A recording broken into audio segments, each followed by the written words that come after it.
उसके बाद सबसे पहली जो चीज बयान की है अल्लाह के नबी सल्लल्लाहु कुरान ने, वो है हुकूकुल इबाद में वबिल वालिदैन एहसाना, वालिदैन के साथ एहसान करो।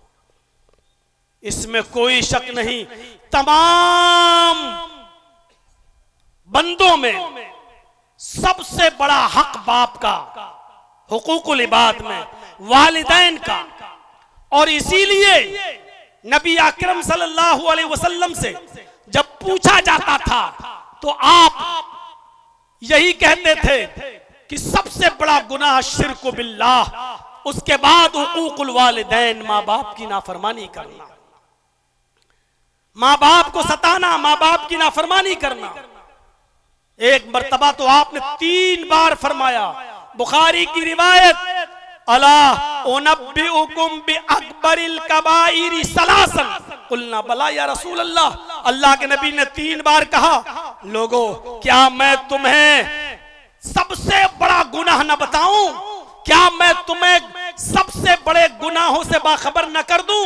अला उनब्बिउकुम बि अकबरिल कबाइर, ये बात 3 बार आपने कही। सहाबा ने फरमाया, बला या रसूल अल्लाह, क्यों नहीं? अय अल्लाह के नबी, हम जानना चाहते हैं कि सबसे बड़ा गुनाह क्या है, हमें बाखबर कीजिए, हमें बताइए कि सबसे बड़ा गुनाह क्या है। आपने फरमाया, अश्शिर्कु बिल्लाह, अल्लाह के साथ किसी को शरीक करना, व उकूकुल वालिदैन, और माँ बाप की नाफरमानी करना। और माँ बाप की नाफरमानी करना ये सबसे बड़ा गुनाह अल्लाह के नबी जनाब मोहम्मद रसूलुल्लाह सल्लल्लाहु अलैहि वसल्लम बयान कर रहे हैं। आप सोचिए कैसी वो औलाद है जो अपने माँ बाप को सताती है। एक सहाबी आए अल्लाह के नबी से, मैं बैत करूंगा जिहाद के लिए। आप सहाबा को जिहाद के लिए लेके जा रहे हैं, मैं भी जिहाद के लिए जाऊंगा। अल्लाह के नबी क्या मैं चलूं? आपने उससे सवाल किया, अहय्युन वालिदाक, क्या तुम्हारे माँ बाप जिंदा हैं? अहय्युन वालिदाक, क्या तुम्हारे माँ और बाप दोनों बाहयात हैं? उसने कहा हाँ। आय अल्लाह के नबी, मेरी माँ भी जिंदा है, मेरे बाप भी जिंदा है। आपने फरमाया, फफीहिमा फजाहिद, जाओ इन दोनों ही की खिदमत करो, इन दोनों की सेवा करो, इन दोनों का कहा मानो, इन दोनों की इताअत करो। यही जिहाद है और तुम्हें जिहाद का सवाब मिलेगा। गौर करो मेरे प्यारे साथियों, अंदाजा लगा सकते हैं आप माँ बाप का मकाम और माँ बाप का दर्जा क्या है। हजरत मुआज़ इब्न जबल फरमाते हैं कि औसानी रसूलुल्लाह सल्लल्लाहु अलैहि वसल्लम बिअशरि कलिमात, कि मुझे मेरे नबी मोहम्मद रसूलुल्लाह ने 10 बातों की नसीहत मुझे फरमाई, 10 बातों की वसीयत फरमाई। और 10 बातों में पहली बात ये थी, आपने फरमाया, आए मुआज़ इब्न जबल, ला तुशरिक बिल्लाहि शैअन इन कुतिलता हुर्रिकता। आए मुआज़, अल्लाह के साथ कभी किसी भी हाल में किसी को शरीक मत करना। इन कुतिलता हुर्रिकता, अगर तुझे कत्ल कर दिया जाए, अगरचे तुझे जला कर राख कर दिया जाए, तुझे जलाकर भस्म कर दिया जाए, तब भी अल्लाह के साथ किसी को शरीक मत करना। वला तउकन्न वालिदैक व इन अमराकन तखरुज मिन अहलिका व मालिक, अगर और अपने माँ बाप की कभी भी नाफरमानी मत करना। वला तउकन्न वालिदैक, अपने माँ बाप की कभी भी किसी भी हाल में नाफरमानी मत करना। अगर तुम्हारे माँ बाप तुम्हें हुक्म दें कि तुम अपना माल, अपने अहल-ओ-अयाल, अपने बीवी बच्चे और अपना मालो दौलत छोड़कर बेघर हो जाओ, निकल जाओ इस घर से, अगर वो तुम्हें इस बात का भी हुक्म दें, इसके बावजूद तुम अपने माँ बाप की नाफरमानी मत करना। इस हदीस से वालिदैन की अहमियत का अंदाजा लगा सकते हैं आप, माँ बाप के मकाम का पता चलता है। एक और हदीस में अल्लाह के नबी फरमाते हैं, अति अबाक व इन ज़लमका, हर हाल में अपने बाप की इताअत करो, अगरचे वो तुम्हारे ऊपर जुल्म ही क्यों ना कर रहे हो, अगरचे वो तुम्हारे ऊपर जुल्म ही क्यों ना करते हो। मेरे भाइयों, माँ बाप को जुल्म करने की इजाजत नहीं है। माँ बाप को भी हुक्म है कि अपनी औलाद के साथ इंसाफ करें, माँ बाप को भी हुक्म है कि अपनी औलाद का भी हक अदा करें, उनकी अच्छी तरबियत करें, उनको अच्छा उनकी अच्छी तालीम और तरबियत का इंतजाम करें, दीनदार और नेक लड़की से उसकी शादी कराएं। ये वालिदैन के लिए भी हुक्म है। लेकिन इस हदीस से माँ बाप का पता चलता है उसकी अहमियत का, कि अल्लाह के नबी ने कहा अपने माँ बाप की इताअत करो अगरचे वो तुम्हारे ऊपर जुल्म कर रहे हो। यानी उनके जुल्म के बावजूद भी अपने बाप को तुम मार नहीं सकते हो, उनको पीट नहीं सकते हो, उनको गाली नहीं दे सकते हो, उनको बुरा भला नहीं कह सकते हो। ये मकाम और मर्तबा है। इमाम बुखारी रहमतुल्लाह अलैह अपनी मशहूर और मायादास तसनीफ अल अदबुल मुफरद के अंदर एक वाक़या नकल करते हैं, जरा उस वाक़े को सुनिए। नौजवानों, तुम्हारे मतलब का वाक़या जरा सुनिए। और इसको कोई मामूली शख्सियत बयान नहीं कर रही है, दर्ज नहीं कर रही है, इमाम बुखारी नकल कर रहे हैं अल अदबुल मुफरद के अंदर। हजरत अब्दुल्ला इब्ने अब्बास रज़ी अल्लाह तआला अन्हु के पास एक शख्स आता है और कहता है कि आए अब्दुल्ला, एक औरत से, एक लड़की से मुझे मोहब्बत थी, लेकिन ये मोहब्बत एक तरफा थी, सिर्फ मुझे थी, उसको नहीं थी। मैंने उस लड़की को निकाह का पैगाम दिया, लेकिन उस लड़की ने मेरे निकाह को ठुकरा दिया, मेरे निकाह को, पैगाम को ठुकरा दिया। मुझे बहुत तकलीफ हुई, लेकिन मैं इंतजार करता रहा कि आज नहीं तो कल मेरी मोहब्बत उसके दिल में जोश मारेगी, एक दिन वो जरूर मेरे साथ निकाह करेगी। लेकिन कुछ दिनों के बाद मैंने सुना कि उस औरत ने किसी दूसरे मर्द के साथ निकाह कर लिया, किसी दूसरे नौजवान लड़के के साथ शादी कर ली और वो उसके साथ रहने लगी। मैंने उसको अपनी इंसल्ट समझा, मैंने इस चीज को अपनी बेइज्जती समझा और आओ देखा ना ताओ तैश में आया और मैंने खंजर लिया और उस औरत के, उस लड़की की तलाश में मैं रहा। और जैसे ही मैंने उसको तन्हाई में पाया, मैंने वो खंजर उसके पेट में मार दिया और उसको कत्ल कर दिया, उसको मार डाला। और मैं 1-2 साल के लिए रफू चक्कर हो गया, भाग गया और मेरा मामला पसे पर्दा रहा, पीठ पीछे रहा। आज तक किसी को पता ही नहीं चल सका कि इसको किसने मारा। वो औरत दफना दी गई, लेकिन मैं आपके पास आया हूं। आया अब्दुल्ला इब्ने अब्बास, मेरे लिए मगफिरत का कोई रास्ता हो तो बताइए, मेरे लिए बख्शिश का कोई रास्ता हो तो बताइए। क्या मेरी कोई बख्शिश हो सकती है? मेरी कोई बख्शिश की उम्मीद है क्या? कोई है ऐसी दुआ? क्या है कोई ऐसा अमल जिसको मैं करूं और मेरी बख्शिश हो जाए? अब्दुल्ला इब्ने अब्बास रज़ी अल्लाह ताला अन्हु ने उससे पूछा, हल उम्मुका हय्यतुन, क्या तुम्हारी मां जिंदा है? क्या पूछ रहे हैं? क्या तुम्हारी मां बाहयात है? क्या तुम्हारी मां जिंदा है? उसने कहा नहीं। कहा तुम्हारी मां नहीं है? कहा नहीं। कहा अच्छा जाओ तौबा करो, इस्तिग़फ़ार करो, रो रो कर अपने गुनाह की माफी मांगो, शायद अल्लाह को रहम आ जाए और अल्लाह तुम्हें बख्श दे, अल्लाह तुम्हारी मग़फ़िरत फरमा दे। हो सकता है वो बख्श दे, गफूर रहीम है, जाओ। जब वो चला गया तो एक दूसरे साहबी ने अब्दुल्ला इब्ने अब्बास से पूछा, आए अब्दुल्ला इब्ने अब्बास, उस आदमी ने एक औरत का कत्ल किया है, और जब उसने पूछा कि मेरी मग़फ़िरत की का कोई रास्ता है, तो आपने उससे एक ही सवाल किया, हल उम्मुका हय्यतुन, क्या तुम्हारी माँ जिंदा है? आपने उसको माँ के बारे में क्यों पूछा? आपने उससे उसकी माँ के बारे में क्यों सवाल किया कि तुम्हारी माँ जिंदा है? तो अब्दुल्ला इब्ने अब्बास फरमाते हैं, मैं नहीं समझता कि माँ की खिदमत के अलावा, माँ की खिदमत से भी ज्यादा बढ़कर कोई ऐसा अमल हो जो इसके इस गुनाह को खत्म कर सकता हो। मैंने सोचा कि इसकी माँ अगर जिंदा हो तो ये कहूँ जाओ तुम अपनी माँ की खिदमत करो, क्योंकि माँ की खिदमत तकर्रुब इल्लाह का वाहिद वो जरिया है कि जिसकी बुनियाद पर यह अपने इस गुनाह को माफ करवा सकता था, अपने गुनाह को बख्शवा सकता था। तो मेरे प्यारे साथियों, अब्दुल्ला इब्ने अब्बास ने कहा, मैंने इसलिए उससे माँ के बारे में पूछा।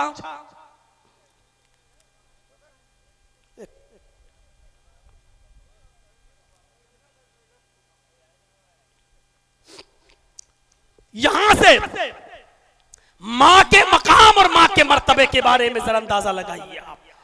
इमाम बुखारी नकल कर रहे हैं अल अदबुल मुफरद के अंदर क्या कह रहे हैं कि अब्दुल्लाह इब्न अब्बास ने कहा मैंने इसलिए मां के बारे में पूछा तुम्हारी मां जिंदा है कि मां के साथ अच्छा बर्ताव करना, उसकी खिदमत करना, उसकी इताअत करना, उसकी बात मानना और उसकी खिदमत ये वाहिद वो जरिया है जो अल्लाह के बहुत करीब कर देता है। अगर उसकी माँ जिंदा होती तो मैं उसको यही हुक्म देता, लेकिन अब माँ जिंदा नहीं है तो फिर मैंने उसको गुनाहों से इस्तिग़फ़ार और तौबा के लिए हुक्म दिया कि जाओ वो करो।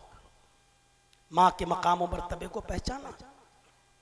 अल्लामा याफ़ई रहमतुल्लाह अलैह की एक किताब है मिरातुल जिनान, उस किताब के अंदर उन्होंने बरामिका के दो शख्स फजल बरमकी और यहया बरमकी का वाकया नकल किया है।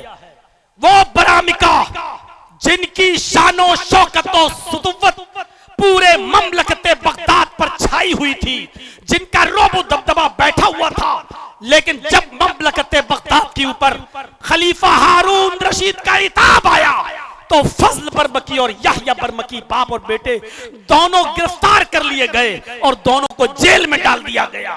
फजल बरमकी भी जेल में कैद हैं और उनके बाप यहया बरमकी भी जेल में हैं। यहया बरमकी बुजुर्ग हो चुके हैं, बुढ़ापे को पहुंच चुके हैं। फजल बरमकी देखते हैं कि मेरा बाप बहुत बूढ़ा है और जेल के अंदर कैद खाने के अंदर गर्म पानी का इंतजाम नहीं है। सर्दियों की इन रातों में मेरे बाप को ठंडे पानी से वजू बनाना पड़ता है। तो जानते हो फजल बरमकी क्या करते थे? तांबे के एक लोटे में इशा की नमाज के बाद पानी भर लिया करते थे और उसी तांबे के लोटे को इशा की नमाज पढ़ने के बाद अपने पेट से लगा लिया करते थे कि पेट की गर्मी से सुबह फजर की नमाज के वक्त तक इस पानी में थोड़ी सी गर्मी आ जाएगी, हरारत आ जाएगी। रात भर वो जागा करते थे, सोते नहीं थे कि फजर की नमाज के वक्त में अपने बाप को कदरे गर्म पानी दे दूं। लेकिन जेल में गर्म पानी का इंतजाम नहीं था और उनको दिया भी नहीं जाता था, इसलिए फजल बरमकी तांबे के लोटे को अपने पेट में लगा लिया करते थे और इशा की नमाज से लेकर फजर तक पेट की गर्मी से उस पानी को थोड़ा बहुत गर्म करते थे। सुबह तक थोड़ी सी हरारत उसमें आ जाया करती थी, फौरन वो पानी अपने बाप को पेश कर दिया करते थे और उस पानी से वुजू बनाकर उनके बाप यहया बरमकी अपने बेटे को दुआ दिया करते थे। मुझे बताना यह है कि बाप की खिदमत का मेरे भाइयों ये मौका हर किसी को हर वक्त नहीं मिलता है। खुश नसीब है वो इंसान आखिरी दिनों में और आखिरी अय्याम में अपने बाप की खिदमत में कामयाब हो जाएं और उनकी खिदमत करें। जिसका बाप राजी है और इंतकाल कर गया है इस हाल में कि वो अपने बेटे से खुश है, तो मेरे भाइयों उस बेटे को जन्नत की बशारत दी है जनाब मोहम्मद रसूलुल्लाह ने। लेकिन बाप मर गया और अपने किसी बेटे से नाराज था तो उस बेटे के लिए नमाज पढ़ना, रोजा रखना, ये इबादत है किस काम की? मेरे भाइयों जरा गौर कीजिए कि वालिदैन की खिदमत कितना बड़ा दर्जा रखती है। औलाद के भी हुकूक हैं। कोई ये ना कहे कि वाह साहब मौलाना सिर्फ बाप का ही हक है, औलाद का कोई हक ही नहीं है। औलाद का भी हक है, उसको अच्छी तरबियत दी जाए। तारीख खतीब में खतीब बगदादी रहमतुल्लाह अलैह ने इमाम रबिया का जो वाकया लिखा है वो अहले इल्म से पूछिए। वो इमाम रबिया जो इमाम मालिक रहमतुल्लाह अलैह के भी उस्ताद थे, लेकिन ये अभी छोटे ही थे कि इनके बाप को सफर में जाने की जरूरत पेश आ गई और 20,000 अशरफी अपनी बीवी को देकर चले गए कि खर्च करना, और सफर में चले गए, लंबा सफर, लेकिन उस सफर में कई साल लग गए। बास लोगों ने लिखा है 27 साल लग गए। 27 साल के बाद लौटे तो वो छोटा सा बेटा जवान हो चुका था। घर पे आए, दुआ सलाम हुई, सब कुछ हुई, बेटे को भी देखा इतना बड़ा हो गया है। उस जमाने में दाढ़ियां तो सभी रखते थे, मेरे बेटे की भी दाढ़ी, लेकिन ये नहीं मालूम कि ये इतना बड़ा आलिम और इतना बड़ा बुजुर्ग बन चुका है कि इसके हल्के दर्स में बड़े बड़े उलमा और बड़े बड़े मुहद्दिस बैठते हैं। ये नहीं मालूम था। अपनी बीवी से सवाल करते हैं, बीवी मैं 20,000 अशरफी तुम्हें देकर गया था, तुमने कितना खर्च किया और कितना बचाया? बीवी ने कहा अल्हम्दुलिल्लाह वो हिफाजत के साथ रखी हुई हैं, पहले तुम मस्जिद में तो जाओ, नमाज तो पढ़ो, आओ आपको आज की रात में पूरा पूरा हिसाब दे दूंगी और सब कुछ बता दूंगी। ये इमाम रबिया के बाप जब मस्जिद में जाते हैं, अपने बेटे को देखते हैं कि तमाम बड़े बड़े उलमा उसके इर्द गिर्द बैठे हुए हैं और उससे दर्स हासिल कर रहे हैं, उससे सीख रहे हैं, उनको अपने कलम से नोट कर रहे हैं, जो बयान वो दे रहा है उसके पॉइंट्स नोट कर रहे हैं, उससे मुआनिका कर रहे हैं, मुसाफा कर रहे हैं। ये तो बहुत बड़ा आलिम दीन बन गया है, बहुत बड़ा आलिम है। अपने बेटे को देखकर उनकी खुशी का ठिकाना नहीं रहा। जब शाम को अपने घर आते हैं और अपनी बीवी से जिक्र करते हैं, अल्हम्दुलिल्लाह मेरा बेटा तो बहुत बड़ा आलिम है, बहुत बड़े बड़े उलमा उससे दर्स लेने आते हैं। जैसे ये बयान किया तो उसकी बीवी ने कहा, हाँ आए रबिया के अब्बू, आपको मालूम होना चाहिए आप जो 20,000 अशरफी मुझे दे गए थे, वो अशरफी मैंने आपके बेटे की तरबियत में, उसको पढ़ाने लिखाने में मैंने खर्च किया है। अब बताइए आपको वो 20,000 अशरफी ज्यादा महबूब है या आपका ये बेटा जो मैंने पाल पोस कर और पढ़ा लिखा कर उसको इतना बड़ा आलिम बना दिया? इमाम रबिया के वालिद कहते हैं, नहीं मेरी बीवी, मुझे कोई शिकायत नहीं है, वो 20,000 अशरफियां मेरे लिए कोई हैसियत नहीं रखती हैं। तुमने मेरे बेटे की जो तरबियत की है वो काबिल दाद है, उसका मैं एहसान अदा नहीं कर सकता। तुम नहीं जानती हो मेरी बीवी, तुमने मुझे कितना बड़ा तोहफा दिया है। तो ऐसी माएं थी। आज की माएं क्या सिखा रही हैं अपनी बेटियों को? वो यूट्यूब पर देख लो, इंस्टाग्राम पे, टिकटॉक पर डांस करते हुए और नाच करते हुए, और ये फख्र महसूस करती हैं आज की माएं कि देखो मेरी बेटी कितना बड़ा कारनामा अंजाम दे रही है, कितना बड़ा कारनामा अंजाम दे रही है। माले हराम खाओगे तो ऐसी औलादें पैदा होंगी। इमाम रबिया के बेटे की तरह नहीं, इमाम रबिया की तरह नहीं मेरे भाइयों, ऐसी औलादें पैदा होंगी जो टिकटॉक पर डांस करेंगी और इंस्टाग्राम पर बगैर दुपट्टे के और शॉर्ट कपड़ों में वीडियो बनाएंगी। ऐसी औलादें पैदा होंगी और आज हमारा मुआशरा ऐसी औलादों को देखकर खुश भी होगा। मेरे भाइयों, हजरत यूसुफ अलैहिस्सलाम के ऊपर कैसा जमाना गुजरा है। कुएं में फेंके गए, निकाले गए, मिस्र के बाजार में बेचे गए, बादशाह मिस्र ने खरीदा, फिर वो वहां परवान चढ़े, बालिग हुए, बादशाह मिस्र की बीवी ने उनके ऊपर गलत नजर डाली और उसके बाद उनको अपने गल्लक़तिल अब्वाब, सारे दरवाजे बंद कर दिए, उनको अपनी तरफ बुलाया, माइल किया, लेकिन वो बचे रहे, उनके शिकंजे में नहीं आए। दरवाजा खुला तो सामने बादशाह खड़ा है, इल्जाम लगाया, जेल में गए, 7 साल की सजा जेल में भुगती, बिल आखिर मिस्र के बादशाह भी बनाए गए। गौर करो, इतने मरहलों से गुजरे और यहाँ बाप याकूब का हाल यह है कि अपने बेटे की जुदाई में रोते रोते, आंसू बहाते बहाते नाबीना हो गए। अल्लाह के सामने फरियाद करते रहे, अल्लाह मेरा बेटा, अल्लाह मेरा बेटा। एक लंबी मुद्दत के बाद जब यूसुफ अलैहिस्सलाम बादशाह बनाए गए तो उन्होंने अपना एक कासिद भेजा अपने बाप के पास और अपनी कमीज देकर भेजा कि ये मेरे बाप याकूब को दे देना, वो सब कुछ पहचान जाएंगे। जब यूसुफ का भेजा हुआ कासिद जब याकूब के पास आता है, याकूब अलैहिस्सलाम को कमीज देता है, याकूब अलैहिस्सलाम ने उस कमीज को देखकर कहा ये तो मेरे बेटे की कमीज है। सब कुछ याद आ गया, ये नहीं पूछा आए कासिद मेरा बेटा किस हाल में है, मेरा बेटा कहाँ है। हजरत याकूब ने जो बात कही, तफसीर इब्न कसीर और तफसीर मालिम तंजील में यह वाकया देखा जा सकता है। हजरत यूसुफ अलैहिस्सलाम के कमीज को देखकर सारा वाकया याद आ गया और इतनी लंबी मुद्दत के बाद, जुदाई के बाद एक उम्मीद की किरण हुई कि मेरा बेटा जिंदा है। तो जो कुर्ता लेकर आया था कमीज, उससे कहने लगे कैफ़ तरक्तहू, तुमने यूसुफ को कैसे छोड़ा है, तुमने यूसुफ को कैसा छोड़ा है। कासिद ने जवाब दिया तरक्तुहु मलिक मिस्र, मैंने उनको मिस्र के बादशाह की हालत में छोड़ा है, वो मिस्र के बादशाह बना दिए गए हैं।